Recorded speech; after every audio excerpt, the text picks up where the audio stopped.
कि भाई जिनने वहां नाम लिखा दिया, क्योंकि वहां लोगों की व्यवस्था करना, कमरे देना, बिस्तर, भोजन, ये व्यवस्था कार्यकर्ताओं को निशुल्क है, कुछ देना लेना नहीं है। पर अपना किराया से जाना और आना, और अपना आधार कार्ड वहां इसलिए जमा कराना कि भीड़ में सबका सामान रखा हुआ है, कोई का सामान, कोई का झोला झंडी, मोबाइल गायब ना हो जाए। तो इसलिए जिनको वहां आना 2-5 दिन रुकना हो, अपनी व्यवस्था से रुको, कमरा लेकर के, तो कहीं भी रुक जाओ, पर सबके साथ रहना हो तो आप अपना आधार कार्ड, कुछ कार्यकर्ताओं के नंबर आपको यहाँ से मिल जाएंगे। खजराना की वो टीम है, और ये रामेश्वर जी पहलवान साहब यहाँ बैठे हुए आगे, बस आप खड़े हो जाएं तो सब इनको पहचान लेंगे। आपको कथा के बाद इनसे संपर्क कर लेना है, सांवरिया सेठ आना हो तो।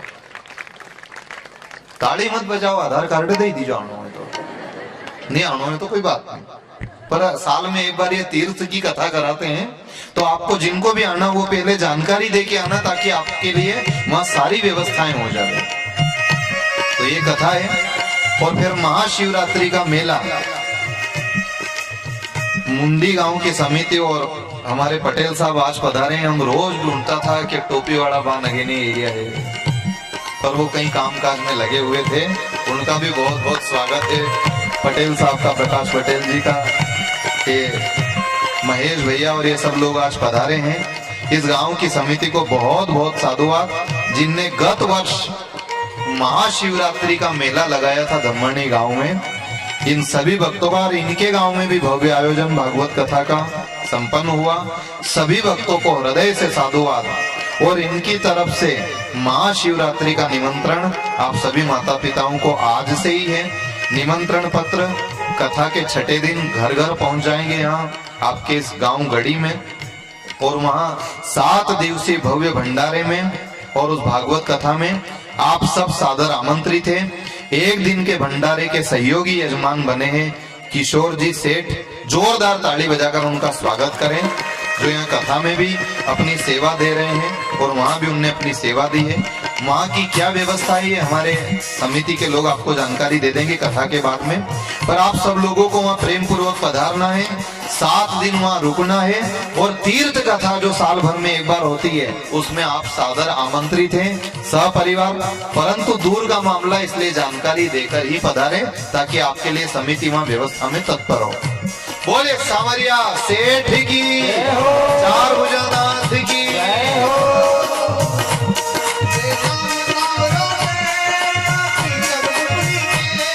बोलो प्रेम से, बोलो सभी।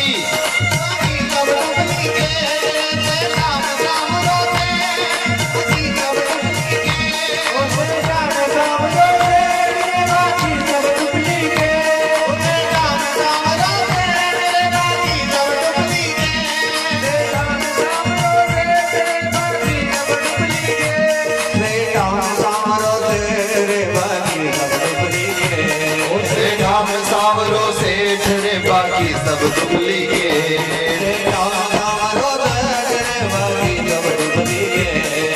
राम सावरो सेठ रे बाकी सब डुप्लीकेट।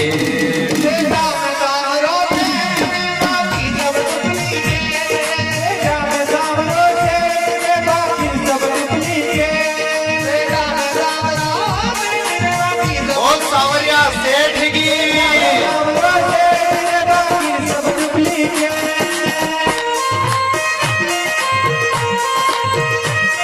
हाथों से ताली बजाते हुए सांवरिया सेठ के दरबार में हाजिरी लगाइए। और सांवरिया सेठ की, मंडपिया धाम की।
चार भुजा नाथ की, सामरिया सरकार की।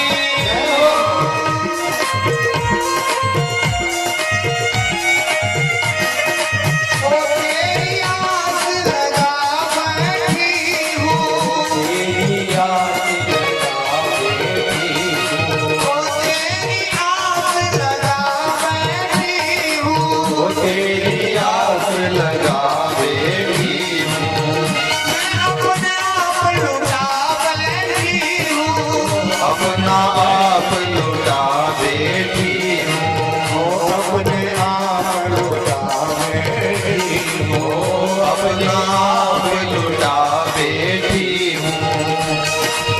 बहुत हुई अब हार गई मैं, बहुत हुई अब हार गई मैं, बहुत हुई अब हार गई मैं, बहुत हुई अब हार गई मैं। क्यों छोड़ी मझधा सावरिया, ओ सावरिया, ओ कन्हैया, मैं जग कन्हैया, ओ सावरिया, मैं जग कन्हैया, कन्हैया, मैं जग कन्हैया, ओ कन्हैया, मैं जग कन्हैया।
जीवन भी है तेरे अर्पण, जीवन भी है तेरे अर्पण,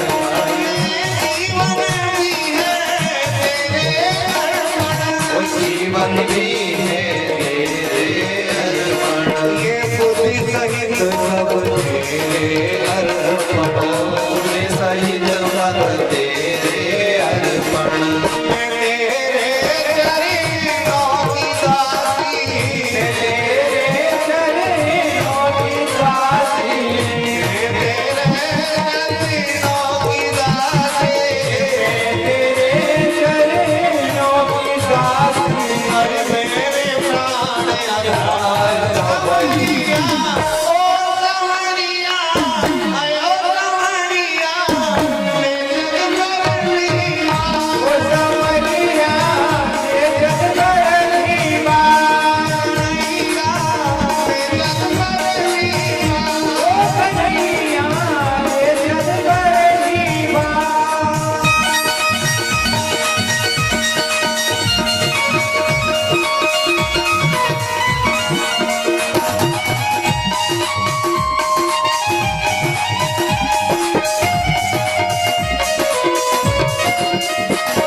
सामरिया सेठ की हो। तो आप हमारे सामरिया सेठ की कथा के जो यजमान बंधु है रामेश्वर जी पहलवान साहब, उनने आपको निमंत्रण बड़े आनंद के साथ दे दिया है। प्रकाश पटेल जी ने भी दिया है, हालांकि उनको फाइनल नहीं हुआ कि भी आएगा कि नहीं आएगा भी, पर आपको सबको निमंत्रण जरूर दिया है। आप सब वहां पधारना, क्योंकि कल ये वापस वहां व्यवस्था ही बनाने गए थे। कुछ लोग बढ़ गए थे, शायद और व्यवस्था बढ़ा के आए हो तो बोला ही लाइन के हाँ तो आई जा जो कहते थे, क्योंकि ये व्यवस्था ही बनाने गए थे वहां। हमारी कुछ ऐसा था कि भाई 500 लोगों को ले जाएंगे, भोजन प्रसादी व्यवस्थित हो, कमरे मिल जाए, पर 600 रिजर्वेशन तो एक साथ हो गए और संख्या बढ़ी कि हमें भी आना है, हमें भी आना है। तो सब की ये भावना देखते हुए कुछ और व्यवस्था बना करके आए हैं।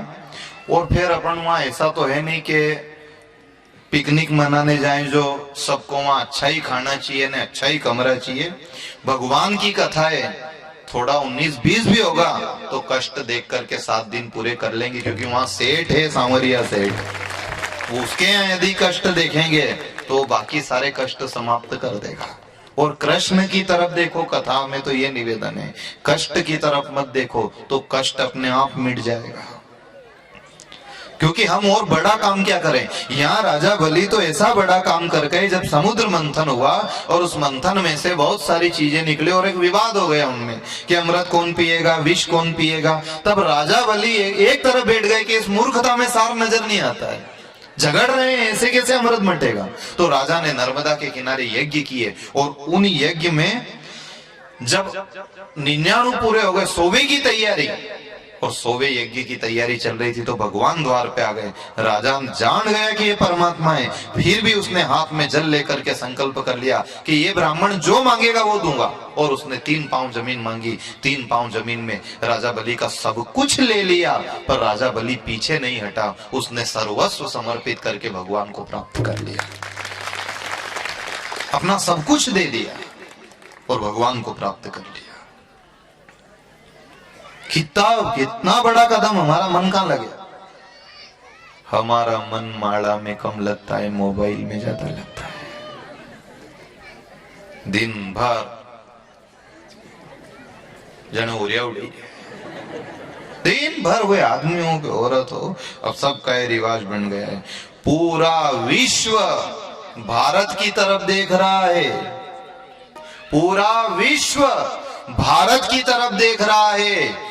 भारत देश यहाँ के नौजवानों की तरफ देख रहा है और नौजवान मोबाइल में देख रहा है। और मोबाइल में भी कोई अकल की बात थोड़ी कर रहे हैं, मोबाइल में भी दूसरे को संदेश पहुंचा रहे हैं। ये संदेश 11 लोगों को पहुंचाओ तो आपकी मनोकामना पूरी हो जाएगी। वारे देव महाराज का पंडा ऐसा बांट दिया रे, मोबाइल में भी कोई अकल की बात थोड़ी हो रही है, मनोकामना पूरी करा रहे हैं। आप पूरा ध्यान देना और ये भाव रखना कि जिस घर में सात्विकता से भोजन बने और भगवान पे जिनका ध्यान रहे, जिनका मन भगवान में लगे। टीवी है आपका घर में, मोबाइल है, अब हम मना कर दे तो कोई बंद तो होगा नहीं, क्योंकि आजकल ये साधन की बहुत जरूरत पड़ती। पर एक समय निश्चित कर लो कि मैं 1 घंटा मोबाइल, 2 घंटा, 3 घंटा, उसके बाद मेरे पास समय नहीं रहता है।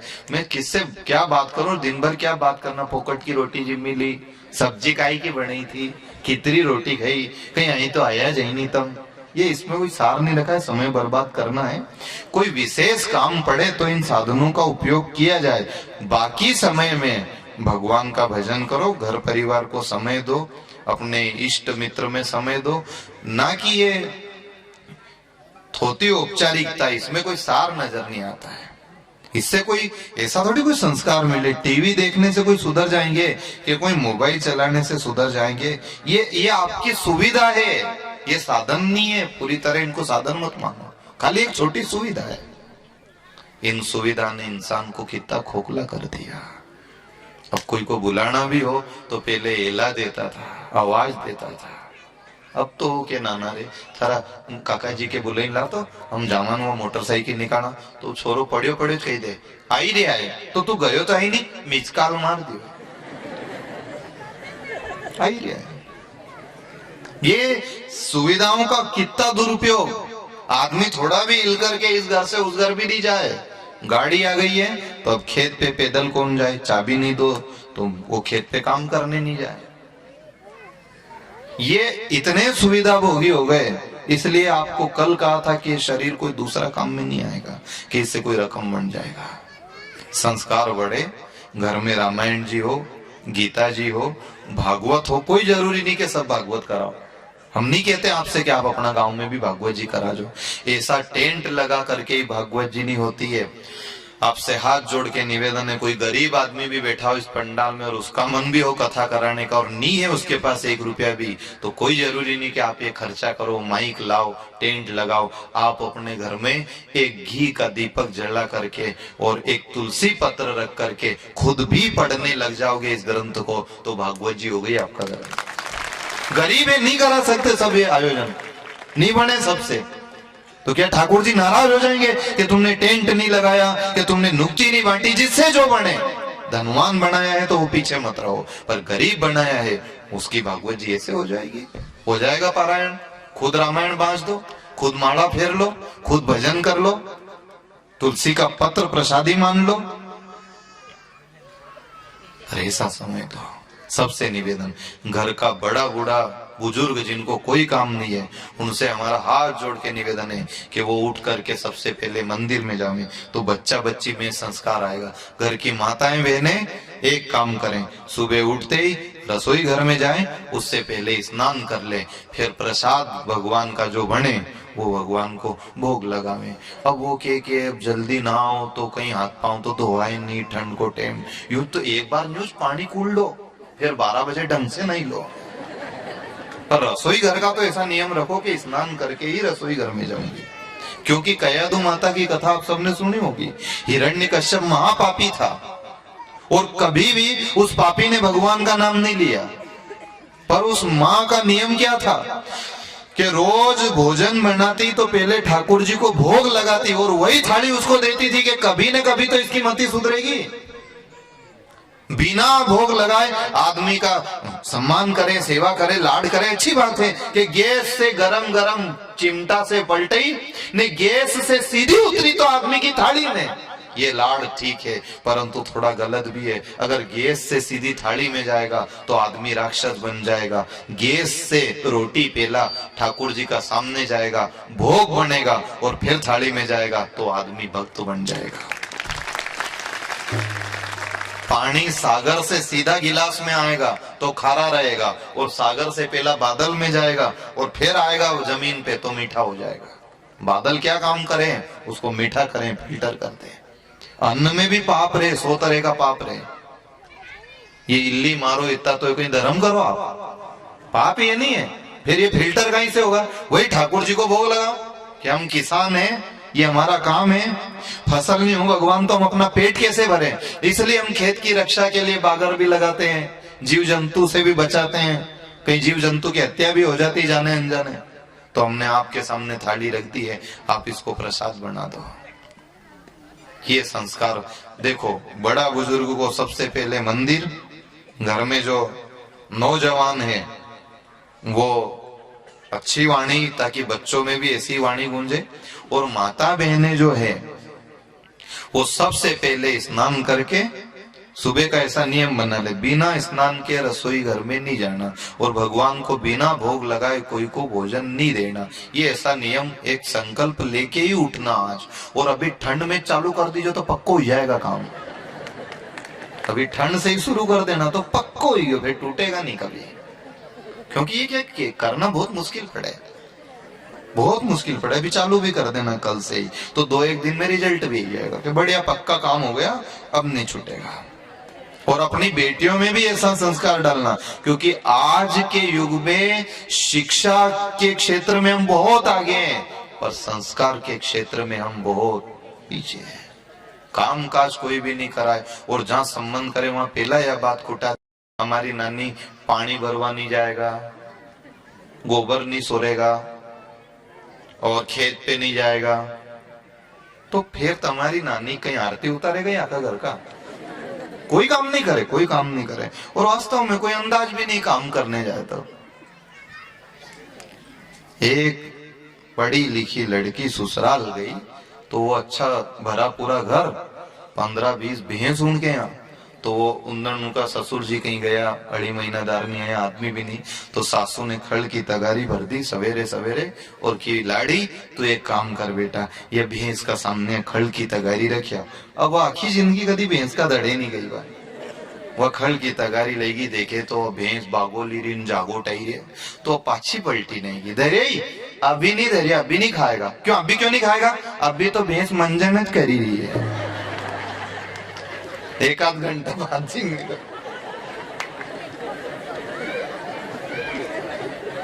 इनको सिखा दो, नहीं तो भैंस मंजन करेगा, बहुत लफड़ा पड़ जाएगा। इसलिए, और पढ़ रहे हैं लफड़े, कई जगह लफड़े पड़ रहे हैं, इसलिए आपसे कह रहे हो, बाकी फुटी गए अब आप जानो। और अब आप कृष्ण जन्म की तैयारी में भी हैं, बड़े आनंद में हैं। पर ये एक सच्चाई है कि आज मोबाइल, इंटरनेट, टीवी, सिनेमा, ये सब ऐसा साधन है, ऐसा जाल बन गया है कि इनके बिना कोई काम नहीं चल रहे हैं। ये अच्छी बात मान रहे हैं हम कि बहुत सुविधा हो गई, पर इन सुविधाओं में संस्कारों को मत भूलो।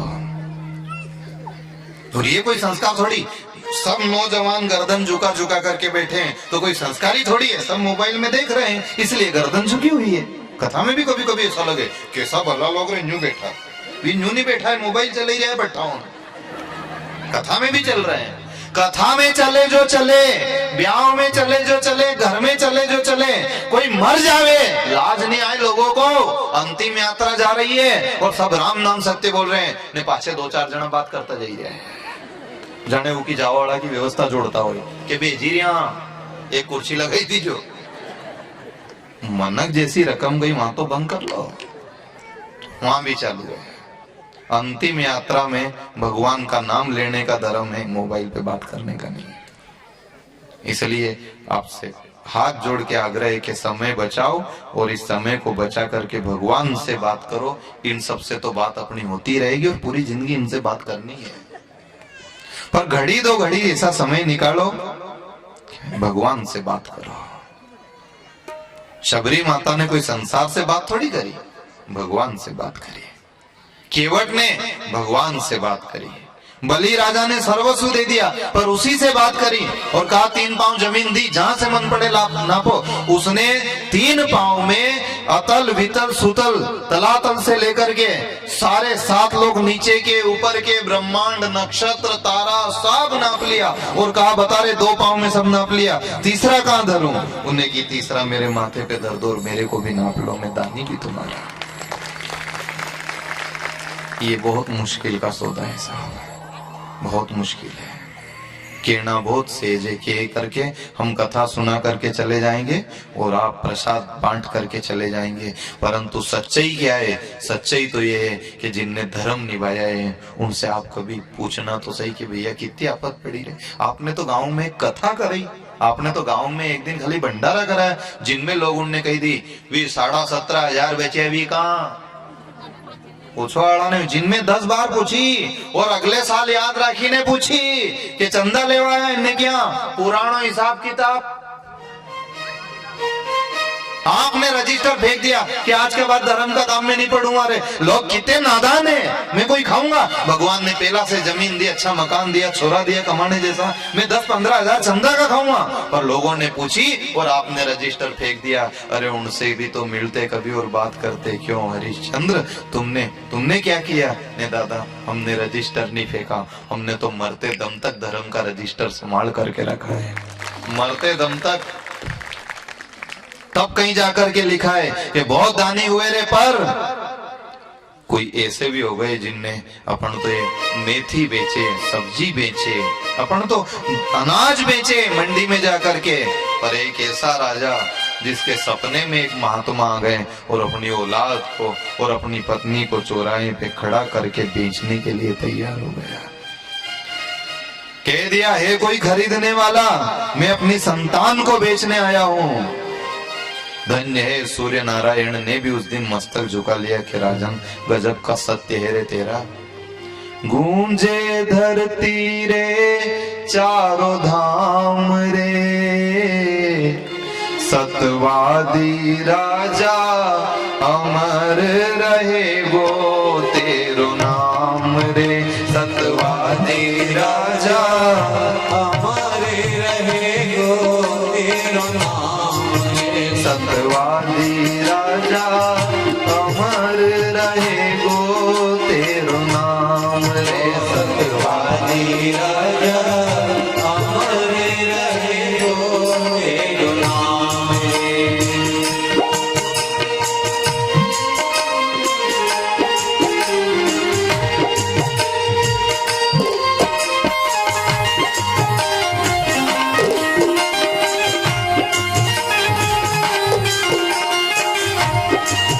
सतवादी राजा अमर रहे गो तेरो नाम रे, सतवादी राजा अमर रहे गो तेरो नाम,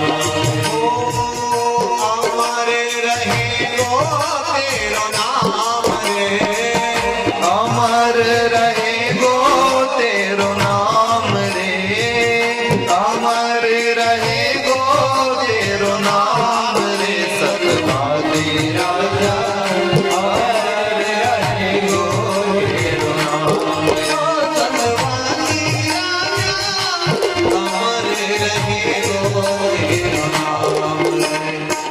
गूंजे धरती ने चारों धाम रे, हो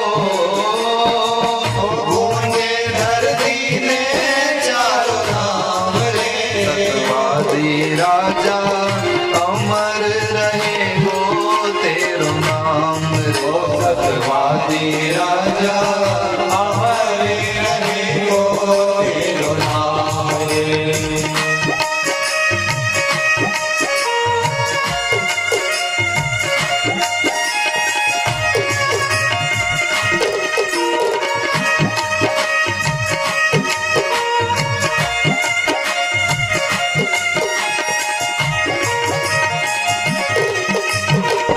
सरवर रे ठंडी छाया, सरोवर रो मीठो पानी, सरोवर रे ठंडी छाया, सरोवर रो मीठो पानी, परहित परमारथ पंछी जीवन है आनी जानी, परहित परमारथ पंछी जीवन है आनी जानी, मनडे पर कसली नील गाम रे, हो मनडे पर कसली नील गाम रे, सतवादी राजा अमर रहे गो तेरो नाम रे, सतवादी राजा अमर रहे गो तेरो नाम रे।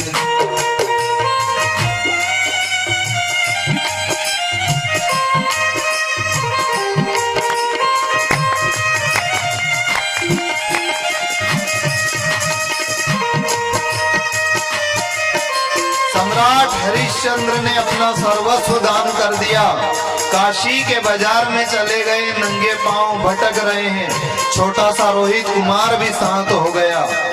अपना धर्म निभाने के लिए राजा ने अपनी पत्नी को और बेटे को बाजार में और स्वयं को भी खड़ा कर दिया, कोई खरीदनहार हो तो खरीद लो रे, एक ब्राह्मण का थोड़ा सा कर्ज रह गया है वो देना है।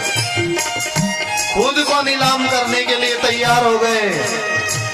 फूलों सी कोमल काया, फूलों सी कोमल काया, सुंदर तारामती रानी, सुंदर तारामती रानी, फूलों पर चालन वाली, कांटों पर है गुमलानी, फूलों पर चालन वाली, कांटों पर गुमलानी, झुलसे है राजकुंवर जी, झुलसे है राजकुंवर जी, तपते तावड़िए माही, तपते तावड़िए माही, भूखा फिरता ये भटके, भटके भटके, सत के मारगिए माही, भूखा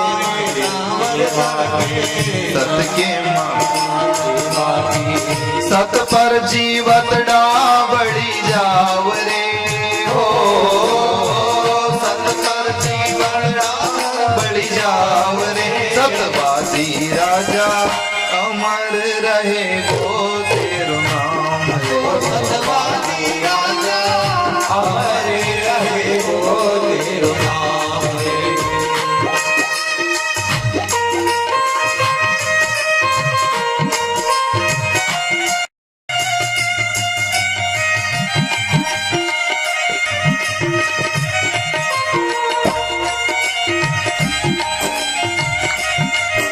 अपने संतान को भरे बाजार में बेच दिया और कहते हैं राजा की चर्चा स्वर्ग में होने लगी। सतरी सोरम छा गई तीन लोक रे माए, पारख हरिश्चंद्र की करी सपने में मुनि राय। ऐसी जय जयकार होने लगी, वारे राजा धर्म निभाने के लिए तूने अपनी संतान को बेच दिया। पर विधाता को कुछ और मंजूर था। हरिश्चंद्र ने अपना धर्म निभाने के लिए एक ब्राह्मण के घर अपनी संतान को और अपने पत्नी को बेच दिया। बर्तन मांजने का काम, झाड़ू लगाने का काम तारामती जैसी रानी करने लगी।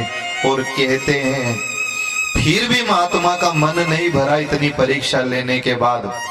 राजा हरिश्चंद्र को स्वयं का भी सौदा करना पड़ा और मरघट में एक चांडाल के यहाँ चौकीदार बनकर के चौकीदारी करने लगे। परंतु एक बात आपसे कह दे, अगर घर के लोग सब अच्छे हैं, निरोग है, नहीं तो गरीब घर में भी आनंद है। घर में सबका हाथ पांव सही सलामत है, कोई को बीमारी नहीं है, दुख नहीं है, तो भले दाड़की करके भी खाएं तो पेट भर जाए, लोग सुख से रहते हैं। पर यदि कितना ही धन हो और शरीर तरफ से दुखी हो जाए, कोई क्लेश खड़ा हो जावे, तो धन भी हमें सुखी नहीं कर सकता। कभी कभी गरीबी में भी घर में प्रेम हो तो सब आनंद से। ऐसे ही दिन कट रहे थे तारामती के। अपने छोटे से बेटे रोहित कुमार का प्रेम स्नेह लाड़ खूब आनंद। बच्चा भी काम करे, फूल तोड़ लाए, माला बना दे, गुरुजी पूजा पाठ करे, वो ब्राह्मण देवता ये छोटा मोटा काम कर दे। विश्वामित्र का मन नहीं भरा और फिर परीक्षा और कठोर लेने का निर्णय किया। तो विश्वामित्र ने भयंकर काले नाग का रूप बना करके और जहां वो फूल तोड़ने गया वहां बगीचे में जाकर के बैठ गए। छोटा सा रोहित कुमार फूल तोड़ने गया और सर्प ने अपने फण का प्रहार किया। चिल्लाया बच्चा माँ को याद करके धड़ाम से वहीं गिर पड़ा। आंख से अश्रुधार बहे। माँ को याद करते करते शरीर छोड़ दिया। कोमल शरीर, छोटा सा बालक, राजकुमार था। छोटा सा बालक जब पड़ा उस बगीचे में, बच्चे घबराए, दौड़े दौड़े गए। नौकरानी माई, नौकरानी माई, हाँ बेटा बोलो, वो तेरा बेटा है ना रोहित कुमार? हाँ। उसे एक नाग ने डस लिया है, वो मर गया, उसका शरीर वहां पड़ा हुआ है। और जहां मां ने सुना हाथ से बर्तन छूट गए, तड़प उठी, रो पड़ी, कहा ब्राह्मण देवता मुझे छुट्टी दे दो, मैं जाऊं गुरुजी मेरे बेटे का संस्कार कर दूं। ब्राह्मण ने कहा अरे ऐसे कैसे चली जाएगी, हम तनख्वाह देते हैं, कोई फ्री में काम नहीं करे। दिन भर काम कर, शाम को छुट्टी मिलेगी। और सुन, अभी तू चली गई तो हमारे घर में सूतक लग जाएगा, इसलिए तो अभी मत जा। पूरा घर का काम निपटा कर चली जाना। बताओ कोई माँ के बेटे के बारे में ऐसा समाचार मिल जाए और माँ से कह दो तू काम कर, काम बने, उसका हाथ काम करे। वो तो भाव में डूब गई। रे भगवान, ये कैसी परीक्षा की घड़ी आ गई, मैं क्या करूं, अब कहां जाऊं। आंख से अश्रुधार बहती जा रही है और अपने पुत्र का स्मरण। हमारी आंखड़ली तारा, मारा राज दुलारा, मारा फूल सा कंवर जी, मारा चांद सा कंवर जी, मारा लाडला।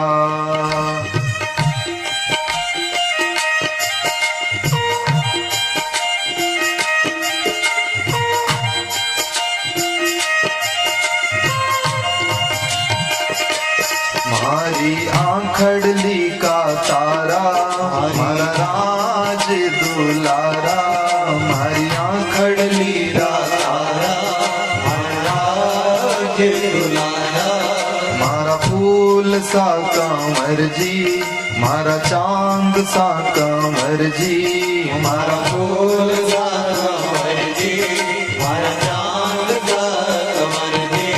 थाने हालरियो सुनाऊं मारा लाडला, थाने हालरियो सुनाऊं मारा लाडला।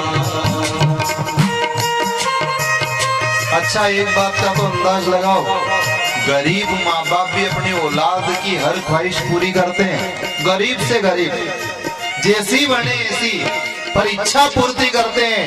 फिर जिसका बेटा राजकुमार है, कहते हैं दिन में 15 बार कपड़े बदलता है, ऐसा लाडला राजकुमार है, पर खबर ही आई है कि लाश पड़ी है वहां और छुट्टी नहीं मिली, पूरा दिन बीत गया। सांझ को उसे कहा गया, जा अब अपने बेटे का अंतिम संस्कार कर देना। पर माई याद रहे, तारामती नौकरानी से कही कि जाए तो उस लाश को जंगल में जला करके स्नान करके हमारे घर आना, बिना स्नान किए मत आना। मेरे बेटे के लिए एक कफन का टुकड़ा दे दो। काहे को दे, हमने तुम्हें खरीदा है, तुम हमारे गुलाम हो, जा तेरे आदमी से ले लेना। अंदाज तो लगाओ, जिन लोगों ने धर्म को निभाने में इतनी बड़ी बलिदान कर दिया, इतना बड़ा त्याग कर दिया, ऐसी आहुति दे दी कि औलाद को कफन नहीं मिला, वो कहां और हम कहां। जब घर से बगीचे में पहुंची और बेटे की लाश ढूंढने लगी तो एक फूल के बगीचे में एक पेड़ के नीचे बेटे की लाश पड़ी हुई है। और माँ बाप की ये इच्छा होती है कि भगवान हमारा देखता हमारी औलाद को कभी कुछ नहीं होना चाहिए। और अगर संसार में किसी के साथ ऐसी घटना घट जाती है ना, फिर वो माँ बाप का शरीर में जान नहीं बचती है, खाली उम्र पूरी करते हैं वो, उन्हें जिंदगी जीने में कोई रस नहीं बचता है। भगवान करे इस संसार में 3 दुख किसी पर ना पड़े। एक, बचपन में किसी छोटी सी संतान के माथे से भगवान उसके पिता का साया ना हटावे। भरी युवानी में किसी बहन से उसका सुहाग ना छीने, और बूढ़े माँ बाप से परमात्मा कभी उसकी जवान औलाद ना छीने। प्रार्थना करना सुबह शाम। ओ कैलासी घट घटवासी, तेरी तेरी काशी रे, तीनों प्राणी बिकने आए, काशी तीर बनाए।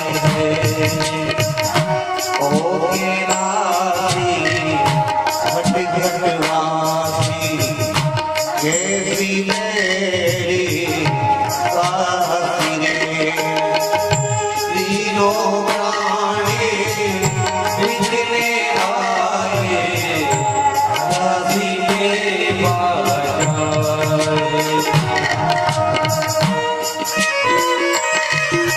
ना जाने मेरे पतिदेव किस स्थिति में होंगे। बेटा मेरी आखिरी आस बची थी, हे भगवान अब मेरा क्या होगा। ऐसा सोचती सोचती अपने बेटे को ढूंढने लगी। लाश तो मिल गई, पर इस कदर हालत बिगड़ गई थी क्योंकि चील कौओं ने नोच नोच कर चेहरा बिगाड़ दिया, कपड़ा फाड़ दिया, पूरा शरीर क्षत विक्षत पड़ा हुआ था। अरे कांटा नहीं देखा है साहब, माँ बाप से कांटा नहीं देखा है। औलाद के पाँव में कांटा लग जाए तो पीड़ा माँ बाप के कलेजे में हुआ करती है। कभी कभी जोर से खांसी भी चल लेना तो माँ बाप को तकलीफ होने लग जाती है।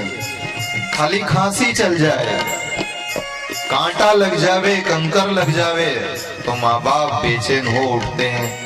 यहाँ तो लाश की ही स्थिति बिगड़ी हुई थी। उठाया, हृदय से लगाया और बार बार चित्कार चित्कार करके रोने लगी। बेटा एक बार माँ कह दे रे मेरा जीवन धन्य हो जाए। ए परमात्मा तेरे को दया नहीं आई, हमने इतना धर्म निभाया, कोई धर्म आड़े आ जाता आज हमारे बेटे के प्राण बच जाते। प्राण बच जाते। आखिरी बार एक बार बेटा माँ कह दे रहे, ना जाने किस स्थिति में तेरे पिता होंगे। एक सहारा हुआ करता है साहब औलाद का। किसी को पीड़ा नहीं पहुंचाना चाहते हैं, पर आप स्वयं अंदाज लगाओ, भरे पंडाल में जब कोई माँ को कोई बेटा छोड़ने आता होगा नहीं गाड़ी से और वापस लेने आता होगा, जिसका सहारा छीन जाता है उस माँ की नजर पड़ती है नहीं तो आंख छल छला जाती है। अपना भी हाथ पकड़कर पंडाल तक छोड़ने आता और कथा समापन के समय खुद लेने आता, तो ही हाथ पकड़कर गाड़ी में बिठाता। माँ बाप का रिश्ता कर्जे वाला रिश्ता है। बच्चा छोटा रहे और नहीं चलाए तो माँ बाप दो ही हाथ से तोक ले, और वही माँ बाप बूढ़े हो जाए नहीं और फिर बीमार पड़े तो वह औलाद उनको तोके तो